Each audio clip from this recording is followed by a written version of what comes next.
আমার বাবা মা আমার বড় বোনের মৃত্যুর পর আমাকে আমার দুলাভাইয়ের সাথে বিয়ে দেয়। এরপর শ্বশুরবাড়িতে আমি যখনই আমার মৃত বোনের রুমে যেতাম তখনই বড় আপুর গলার আওয়াজ শুনতাম। মৃত বোনের গলার আওয়াজ শুনে আমি ভীষণ ভয় পেয়ে যেতাম। আমার দুলাভাই মানে বর্তমানে যে আমার স্বামী, তিনি আমার মৃত বোনের ছবি নিয়ে দরজা লাগিয়ে ভিতরে ঘন্টার পর ঘন্টা ভেতরে কিছু একটা করতেন। আমি এই রহস্য জানতে ভেতরে একদিন লুকিয়ে রইলাম। তো আমি যা দেখলাম তা দেখে আমার অন্তরাত্মা কেঁপে উঠলো। আজ আমার বিয়ে, লাল বেনারসিতে আমাকে নাকি অনেক সুন্দর লাগছে। সব মেয়ের মতো আমারও একটা স্বপ্নের মতো বিয়ের শখ ছিল। সেই শখ আর আমার পূরণ হলো না, কারণ আমার দুলাভাইয়ের সাথে বিয়ে হচ্ছে। তো তিনি খুব শিক্ষিত এবং সুদর্শন লোক ছিল। যাই হোক, আমি তো তাকে দুলাভাইয়ের নজরেই দেখেছি। আমার বড় বোন রিয়া তার মৃত্যুর পর তার শাশুড়ি আমার মায়ের কাছে বিয়ের প্রস্তাব নিয়ে আসে। সেই দিন আমার মা আমার অনুমতি ছাড়াই বিয়েতে রাজি হয়ে যান। মায়ের উপর তখন আমি অনেক রেগে যাই। বাড়ির সবার সাথেই আমি কথা বলা বন্ধ করে দেই। দিন আমার মা মাথায় হাত বুলিয়ে বলল, সুমন অনেক কম বয়সী ছেলে, মাত্র 2 বছরই তো তোর বোনের সাথে সংসার করেছে। সবচেয়ে বড় কথা হলো সে ভালো ছেলে, লোভী না। ওই দিন ওইসব কথা চিন্তা ভাবনা করার পর ভাবলাম পরিবারের মুরব্বীদের কথার কাজ করাই ভালো। একটা কথা, আমি আমার আপুকে বিয়ের পরও সবসময় সাজুগুজু করে হাসি খুশি থাকতে দেখেছি। আমার দুলাভাইও নিশ্চয়ই আমাকে সবসময় হাসি খুশি রাখবে। অবশেষে আমাদের বিয়েটা হয়েই গেল। আমি আমার স্বামীর রুমে ঢুকিয়ে দেখি যে আপুর ছবিটা দেয়ালে লাগানো।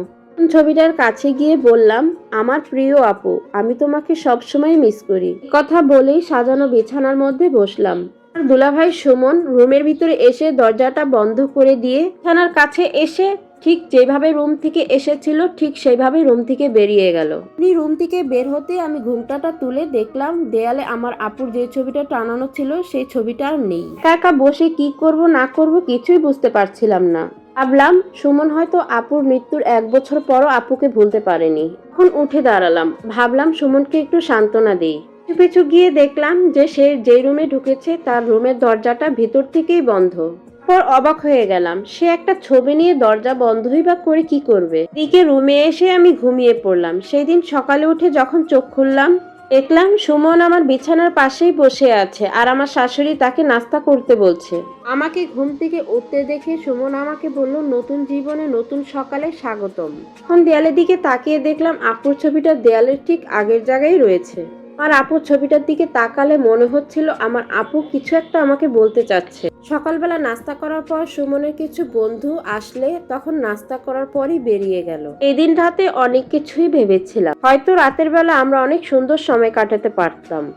যখনই রাত হলো আমি তার জন্য অপেক্ষা করতে লাগলাম। আমি তখন খুবই হতাশ হয়ে গেলাম, কারণ সে আগের রাতের মতো আপুর ছবিটাকে নিয়ে বেরিয়ে গেল। আমিও অবাক দৃষ্টিতে তাকিয়ে তার চলে যাওয়াটাই দেখলাম।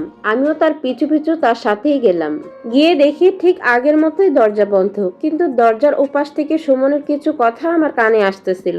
শুনি সে কার সাথে জানি বিড়বিড় করে কথা বলছে, কিন্তু গিয়ে একটা কথা স্পষ্ট শুনতে পাইনি। দেখলাম আমার শাশুড়ি মা তখন এদিকে আসছিল। আমাকে জিজ্ঞেস করলো যে কি হয়েছে বৌমা, এত রাতে এখানে আসছো কেন। ভাবে যে আমি ওনাকে বলি গত 2 রাত ধরে আমি আমার স্বামীর পিছু পিছু ছুটছি, অথচ সে আমার থেকে পালাচ্ছে। কি আর করার, রুমে এসে আপুর কথাই মনে মনে ভাবছি। 2 বোন ছিলাম আমরা, আপুকে কতই ধুমধাম করে বান্ধবীর ছেলের সাথে বিয়ে দেওয়া হয়। ও তো খুব ভালোই ছিল, সবসময় হাসি খুশিই ছিল। কিন্তু বিয়ের পর সে মাঝে মাঝেই বলতো তার বুকের মধ্যে কেমন জানি ব্যথা ব্যথা হয়, নিঃশ্বাস নিতে কষ্ট হয়। তারপর একদিন আমাদের কাঁদিয়ে না ফেরার দেশে চলে যায়। শাশুড়ি একদিন আমাদেরকে বলেছিল আপুর নাকি রাতের বেলা একদিন ভীষণ বুকের ব্যথা শুরু হয়। আর বাবা মাও সুমনের সাথে বিয়ে দিয়েছিল আমিও যাতে আমার আপুর মতোই সুখে থাকতে পারি। কিন্তু আমি তো আমার স্বামীর মনোভাব কিছুই বুঝতে পারছি না। দিনের বেলাতে সে ভালোই থাকতো, কিন্তু রাতের বেলায় আপুর ছবি নিয়ে সে দরজা বন্ধ করে দিত।